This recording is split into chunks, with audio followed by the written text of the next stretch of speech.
चलिए अब आपकी पार्टी की बात करते हैं। आपने गठबंधन किए छोटी छोटी पार्टियों से, चाचा की पार्टी से भी गठबंधन किया। चाचा की पार्टी का विलय का प्रस्ताव क्यों नामंजूर कर दिया आपने? देखिए, उनका बहुत मेरी बातचीत हुई है उनसे और बैठ के मैंने बात की, बहुत से बिंदुओं पे बात हुई। और जब दो पॉलिटिकल पार्टीज की बात हो और क्योंकि चाचा उनसे जब बात हुई हो तो बहुत सारी बात हुई। तो ये कहा कि बहुत सारे उनके भी पास कार्यकर्ता हैं, कुछ संगठन है उनके पास, अगर वो एडजस्ट नहीं हो पाएगा हमारे पे तो कहीं ना कहीं उनको अच्छा नहीं लगेगा। इसलिए जितने भी दल हैं, जो क्षेत्रीय दल हमारे साथ आए हैं, क्षेत्रीय दलों को हम किसी को भी अपने साथ विलय नहीं कर रहे हैं, उनको साथ रख रहे हैं। उनकी एक अपनी हैसियत है, चाचा तो कह रहे हैं उनकी एक साइकिल संगठन के है। चुनाव चिन्ह पे चुनाव भी लड़ लेंगे वो। नहीं, वो बात की बात है कि कैसे चुनाव में लड़ा जाएगा, क्या सिंबल होगा, वो अलग बात है। लेकिन उनके कार्यकर्ता संगठन है तो वो संगठन हमारी जगह जगह मदद करे। जो संगठन उनका जहां भी है, जो क्षेत्रीय दल हमारे साथ आए हैं, उनका संगठन हमें जगह जगह मदद करे, यही मैंने सभी क्षेत्रीय दलों से कहा है। ये कहा जाता था कि जब आपकी सरकार थी तो आपको नुकसान इसी वजह से हुआ क्योंकि चाचा थे, फिर आजम खान थे, ये सब लोग मिलकर सरकार चलाते थे, आपका तो कंट्रोल था नहीं। अब आप उन्हीं के पास फिर जा रहे हो। नहीं, ये पुरानी बातें आप कह रहे हैं, क्योंकि ये जीपीएनआई अगर बनी है बिल्डिंग या रिवर फ्रंट बना है, इसमें किसने रोका होगा? अभी रोक रही बीजेपी। ये जो पेड़ लगे हैं लोहिया पार्क में, पूरे लखनऊ के लोग टहलने घूमने आते हैं। तो सवाल ये है कि उत्तर प्रदेश के विकास, उत्तर प्रदेश का विजन लेकर के समाजवादी पार्टी चली है। उत्तर प्रदेश के जिला मुख्यालयों को 4 लेन से जोड़ने का काम हुआ था सरकार में। इन्होंने क्या बढ़ा? स्मार्टफोन दे रहे हैं, टैबलेट दे रहे हैं, और बताओ 4.5 साल बाद कौन नहीं जानता ये वोट के लिए टैबलेट दे रहे हैं। आपने लैपटॉप दिए थे तो ये लैपटॉप देते ना, लैपटॉप क्यों नहीं दे रहे हैं? बच्चे लैपटॉप मांग के जा रहे हैं, आपने सपना लैपटॉप का दिखाया, टैबलेट दे रहे हैं। आपका सपना तो लैपटॉप था, दिखाया क्या? टैबलेट दे दी। और वो किसके दिए? सैमसंग के दिए मोबाइल, स्मार्टफोन्स। सैमसंग का एक्सपेंशन समाजवादी सरकार में हुआ। और ये बात हमसे मत पूछिए, ये बीजेपी से ना पूछिए, क्योंकि अब ये बात है कि बीजेपी झूठ बोलती है, वो सच बोलेगी नहीं। वो कहते हैं कि आपने प्लान बना दिया, बचपन में आपने कुछ कर दिया होगा, इनॉग्रेशन। ये आप इनसे पूछिए, सैमसंग जो नोएडा में आया उसका एक्सपेंशन कैसे हुआ? क्या समाजवादी सरकार में सहूलियत नहीं दी गई जिसकी वजह से एक्सपेंशन हुआ है?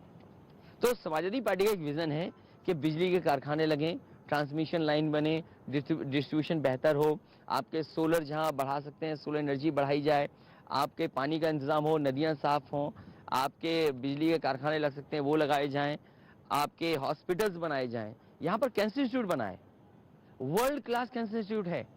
इस सरकार ने इसलिए नहीं चालू किया क्योंकि समाजवादी सरकार का बना हुआ है, और लोगों को बम्बई जाना पड़ रहा है, लोगों को दिल्ली भागना पड़ता है, क्योंकि कैंसर के इलाज महंगा है। अगर वो अस्पताल चालू कर इतना सब कुछ किया था तो सरकार, आपकी सरकार फिर बरकरार रहनी चाहिए थी। लोगों ने तो आपको नहीं माना ना, उसके बाद दोबारा नहीं चुना। ये बीजेपी के लोग लोगों को बहका रहे थे, आज लोग नहीं बहक रहे हैं, आज लोग समझ गए हैं, हर जाति धर्म के लोग ये वही कह रहे हैं कि ये लोग फिर से वापस आ जाएंगे। ये 4-5 लोग जो मिलकर सरकार चलाते थे, उन्हीं के साथ फिर अखिलेश फिर चले गए, फिर शिवपाल, फिर वो जवाब नहीं है, वो नहीं है।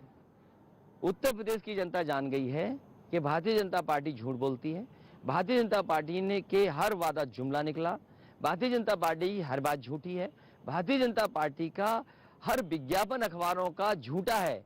और अब उत्तर प्रदेश की जनता योग्य सरकार ढूंढ रही है, और कोई सरकार नहीं ढूंढ रही, योग्य सरकार ढूंढ रही है। कल जिसमें वितरण हुआ, मुख्यमंत्री जी ने नाम बदला, वो नाम बदला ही भूल गए। उन्होंने खुद नाम बदला, और जो नाम बदला वो लेना भूल गए।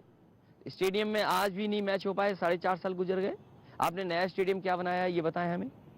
आपने स्पोर्ट्स के लिए क्या काम किया ये बताएं। आपने कोई स्पोर्ट्स के लिए अच्छा काम किया हो तो बताएं। नहीं तो ये नहीं देखिए, ये आप इल्जाम लगा रहे हैं, लेकिन उनका कहना है कि आपकी सरकार जैसे चलती थी वो पैसे वैसे ही फिर से चलेगी, वो दिखा के डरा रहे हैं। नहीं, और वो डर इसलिए लोगों को लग रहा है कि भाई ये उसी तरह की अराजकता सी आ जाएगी, गुंडे आ जाएंगे, फिर वही आजम खान, फिर वही शिवपाल यादव। ये झूठा प्रचार भारतीय जनता पार्टी का है। ये नई सपा है, और मैंने नारा भी दिया, ये नई सपा है, बुजुर्गों का साथ है, नौजवानों का हाथ है। नई सपा में फर्क क्या, नया क्या है? वो जो ऐसा क्या है जो आपने पिछली बार से सीखा कि नहीं होना चाहिए? नया ये है कि उत्तर प्रदेश को खुशहाली के रास्ते पे ले जाएंगे। नया ये कि हमारे पास एक विजन है कि एक्सप्रेसवे बनना है, मेडिकल फैसिलिटी देनी है। लोग रियलाइज किए हैं कि हॉस्पिटल्स होने चाहिए, हॉस्पिटल का इंतजाम होना चाहिए, तो लोग रियलाइज किए। इसलिए सपा के पास विजन है। नई सपा नए तरीके से नए दौर में क्या क्या चीजें की जरूरत है। आपने डिजिटल इंडिया का सपना दिखाया, लेकिन अमेजोन वाला कंडे बेच रहा है, तो आपने डिजिटल इंडिया में कितने नौजवानों को आगे बढ़ाया, नौकरी दी आपने? आपने तमाम सपने दिखाए नौजवानों को, स्टार्टअप इंडिया होगा, आपने कहा कि ये मेक इन इंडिया होगा, लेकिन यूपी को क्या मिला इन्वेस्टमेंट में? यहाँ इसी जगह आयोजन हुए इन्वेस्टमेंट के, आपने इन्वेस्टमेंट दो किए, आपका कितना जमीन पर पहुंचा है, कितनों को नौकरी मिली? मुख्यमंत्री जी कह रहे हैं कि हमने इतने लाख नौकरी दी, 1 करोड़ को नौकरी रोजगार दे दिया। वो सूची कहाँ है? कल ही का भाषण मैंने सुना उनका, उन्होंने कहा 4.5 लाख ये नौकरी दे दी, 1 करोड़ ये रोजगार नौकरी दे दी। तो इसका मतलब ये 1.5 करोड़ अगर नौकरी दे चुके हैं तो यूपी में तो बेरोजगारी खत्म हो गई। अगर कोई सरकार, आप कह रहे हैं कि ये सब आंकड़े मानने लायक नहीं है। अरे कैसे मान लेगा कोई? आप मानोगे इन आंकड़ों को? इन आपके कोविड के समय पर सबका वेतन मारा गया, मुनाफा नहीं हुआ लोगों का। वो कह रहे हैं कोविड के समय में आप तो ऑस्ट्रेलिया में थे। नहीं, वो देखिए, उनसे अच्छा कोई झूठ नहीं बोल सकता। आप ऑस्ट्रेलिया में नहीं थे? कैसे ऑस्ट्रेलिया जा सकते हैं आप? आप डेल्टा के समय देश में ही थे? मैं यहीं था और यहीं लोगों की मदद कर। ये देखिए कितना अच्छा प्रचार करते हैं। जिस समय सरकार की जिम्मेदारी थी दवाई देने की, जिस समय सरकार की जिम्मेदारी थी बिस्तर देने की, हॉस्पिटल में बेड मिल जाए, सरकार की जिम्मेदारी थी रेमडेसिविर इंजेक्शन मिल जाए, सरकार की जिम्मेदारी थी ऑक्सीजन मिल जाए, सरकार कह रही विपक्ष सो रहा था। अरे भाई, जिम्मेदारी तुम्हारी थी, तुम रेमडेसिविर के इंजेक्शन अधिकारियों से बंटवा रहे थे, तुम ऑक्सीजन के सिलेंडर अधिकारियों से बंटवा रहे थे। आजमगढ़ में इतना सब कुछ हो रहा था, अखिलेश तो पहुंचे नहीं, वहां से एमपी हैं, योगी जी गए, देखो वो तो आया नहीं, मैं आया हूँ। फिर झूठ बोल दिया उन्होंने। हाँ। झूठ ये बोल दिया मेडिकल कॉलेज नेताजी ने दिया, वहाँ का एक्सपेंशन समाजवादी सरकार में हुआ, मैंने उसको और आगे बढ़ाया। जब ऑक्सीजन प्लांट की जरूरत पड़ी तो मैंने अपने सांसद निधि से ऑक्सीजन प्लांट दिया।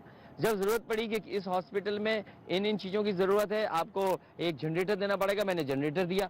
मैं ही जानना चाहता हूँ, ऑक्सीजन का प्लांट किसने दिया? बीजेपी ने दिया कि समाजवादी लोगों ने दिया? आजमगढ़ को लेकर के इतनी चिंता है, लेकिन आजमगढ़ की जनता ने तय किया है कि भारतीय जनता पार्टी को 0 सीट देंगे।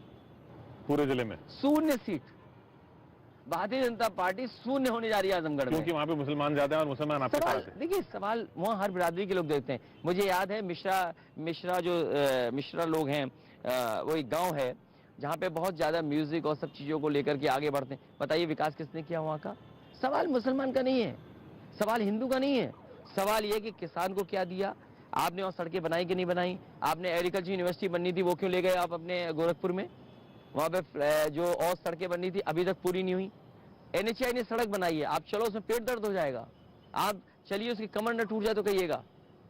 तो आप कह रहे हैं कि ये क्वालिटी ऑफ सड़क होगी आपकी? आप कह रहे हैं कि आप सिर्फ मुसलमानों के लिए काम नहीं करते हैं। ये नहीं, आप कल्याण सिंह जी को श्रद्धांजलि देने इसलिए नहीं गए क्योंकि आपके मुसलमान वोटर नाराज हो जाते हैं? नहीं, मैं जिस समय लखनऊ पहुंचा उनका पार्थिव शरीर यहाँ से जा चुका था अलीगढ़, इसलिए मैं नहीं पहुंच पाया। कोई उसमें मुस्लिम वोट बैंक का नहीं, कोई सवाल ये नहीं है कि हिंदू और मुस्लिम, कोई किसी व्यक्ति के बारे में ऐसे नहीं कह सकते।